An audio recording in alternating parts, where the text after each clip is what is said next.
Assalamualaikum warahmatullahi wabarakatuh. Perkenalkan, nama saya Ahmad Ali Kurniawan dengan NIM 2006113823 dari Prodi Kehutanan. Di sini saya akan mempraktikkan bagaimana cara kerja metabolisme pada tumbuhan. Metabolisme berasal dari kata metabole yang berarti perubahan. Berarti metabolisme juga diartikan sebagai penukaran zat antara suatu sel atau organisme secara keseluruhan dengan lingkungannya. Difusi adalah pencampuran antara molekul yang berbeda konsentrasinya, yaitu dari tempat yang berkonsentrasi tinggi ke tempat yang berkonsentrasi rendah. Cara kerjanya pertama kita masukkan air ke wadah.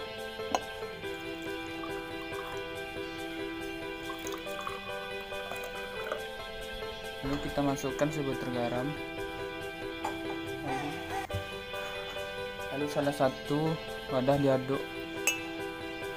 Sebelum itu kita mulaikan stopwatch.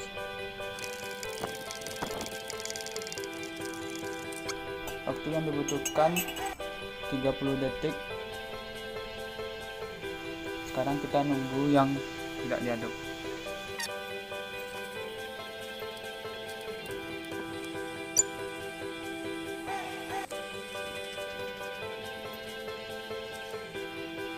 Garamnya sudah larut, waktu yang dibutuhkan 1 menit 37 detik. Osmosis adalah proses difusi pada organisme hidup di mana molekul yang berdifusi harus menerobos pori-pori membran plasma. Jalan pertama yaitu kita potong atas dan bawah kentang ini. Lalu kita dapat hasil seperti ini. Lalu kita lubangi kentang ini dengan diameter 1 cm dan kedalaman 2 cm. Kita sudah melubangi kentang ini sedalam 2 cm. Lalu kita letakkan di wadah seperti ini. Airnya setengah dari kentang tersebut. Oke, hasilnya seperti ini. Lalu kita buat larutan campuran 1 sendok gula, 3 tetes pewarna makanan, dan setengah gelas air biasa. Kita sudah mengisi setengah gelas air, lalu kita tambahkan 1 sendok gula,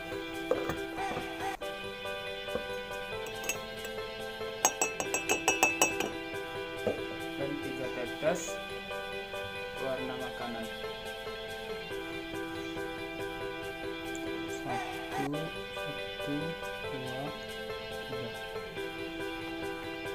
Lalu kita aduk hingga merata. Sudah, hasilnya seperti itu. Lalu kita masukkan larutan tersebut ke dalam kentang yang kita lubangi.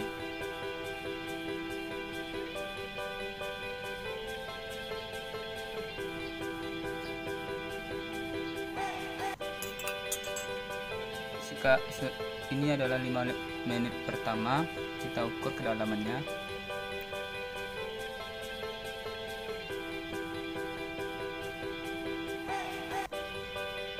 Hasilnya 1,8 cm. Ini adalah 5 menit kedua, kita ukur.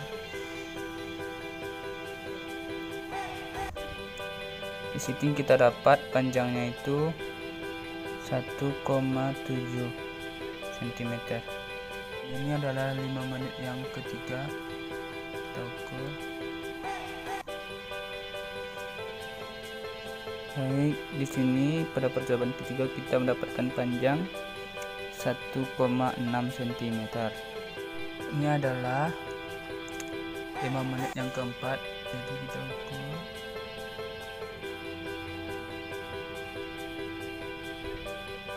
Baik, di sini kita mendapatkan panjangnya 1,5 cm.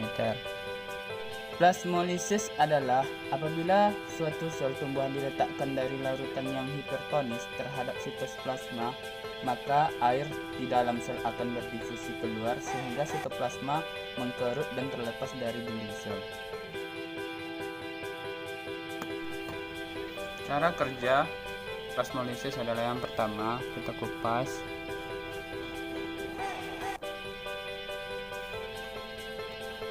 Sudah terkupas, lalu kita ambil satu lapisan. Baik, kita sudah mendapatkan lapisannya. Lalu kita potong 3 dengan cara memanjang atau vertikal. Kita potong jadi 3.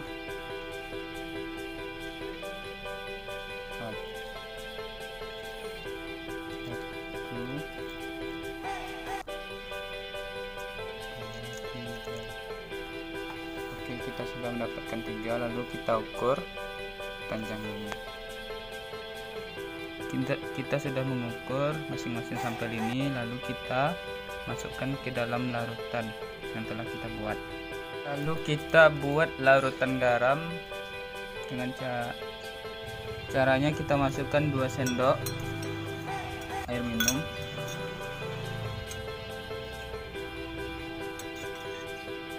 Satu, 2. Lalu kita masukkan garam 1 sendok.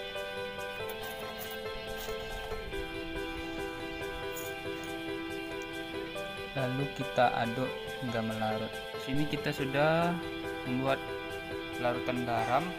Lalu kita masukkan 3 sampel yang kita potong tadi ke dalam larutan garam ini. 1, 2, 3. Kita rendamkan seperti itu. Lalu kita tunggu selama 3 jam lebih kurang. Baik, sekarang kita mengukur panjang dan lebar pada bawang yang pada larutan garam tadi. Kita mengukur panjangnya menjadi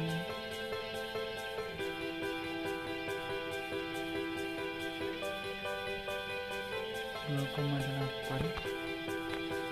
Lalu lebarnya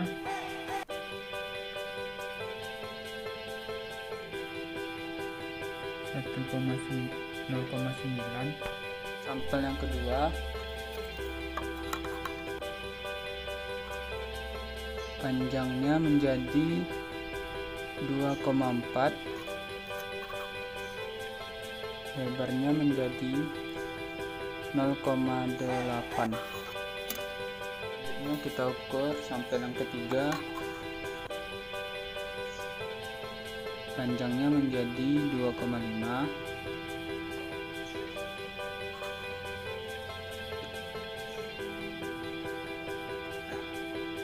lebarnya menjadi 0,8.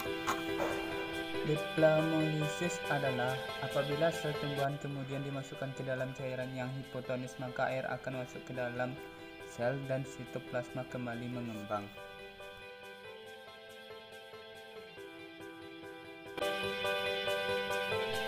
Fotosintesis adalah reaksi pembentukan karbohidrat yang terjadi dengan bantuan sinar matahari dan klorofil, terutama pada daun tumbuhan tingkat tinggi.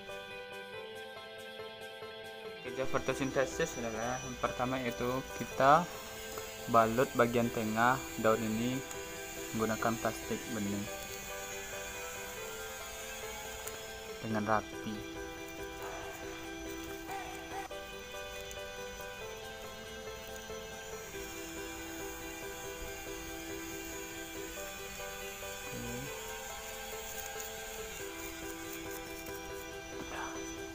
Ya, seperti ini. Lalu sediakan air dalam wadah sekitar 20 ml. Lalu kita potong-potong menjadi 3 bagian.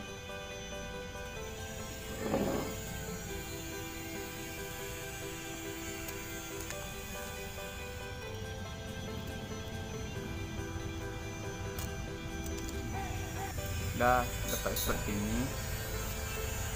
Setelah itu, wadah yang berisi air kita tetesi warna makanan.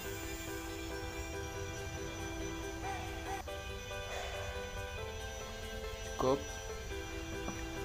lalu kita aduk. Oke, kita larutkan.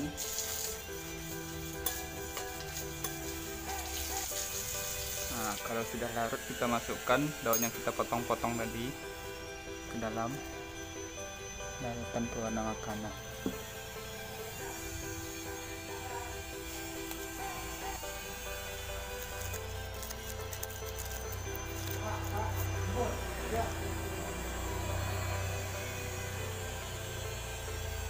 Terus kita tunggu selama 5 menit.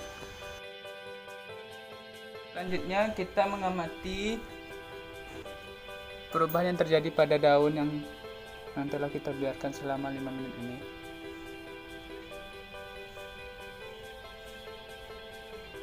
Ini sampel ketiga, sampel kedua, ini sampel kedua, ini sampel pertama.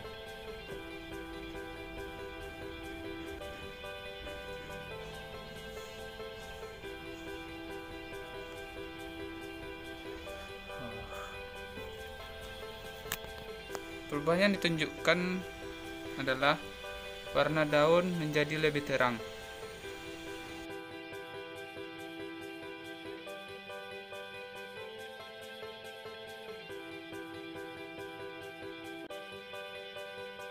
Selanjutnya yaitu tentang transportasi. Caranya kita masukkan daun alang-alang ke dalam wadah yang berisi air, lalu kita biarkan dan kita letakkan di tempat yang kena sinar matahari.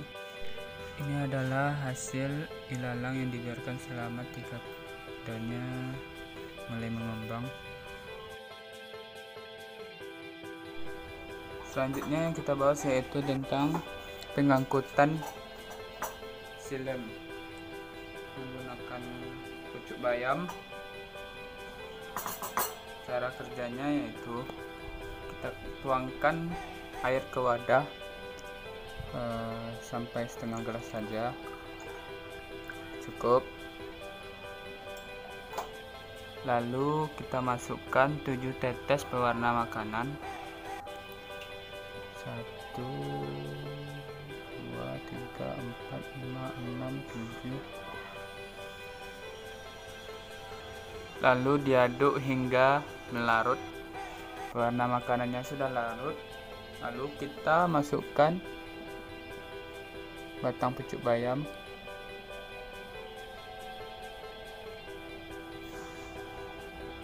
lalu kita letakkan di bawah sinar matahari. Sekarang kita akan mengukur berapa panjang serap dia menyerap pewarna makanan tersebut. Yang kita lakukan yang pertama yaitu memotong batang pucuk bayam ini menjadi 2 secara vertikal. Baik, sudah terbelah menjadi 2 seperti ini. Lalu kita ukur.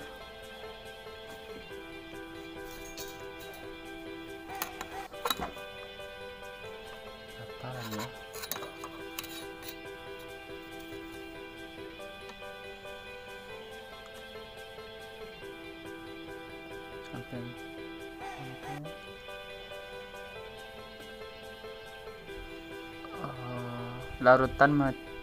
Larutan pewarna makanan yang menyerap ke dalam batang bayam itu sepanjang 4,5 cm.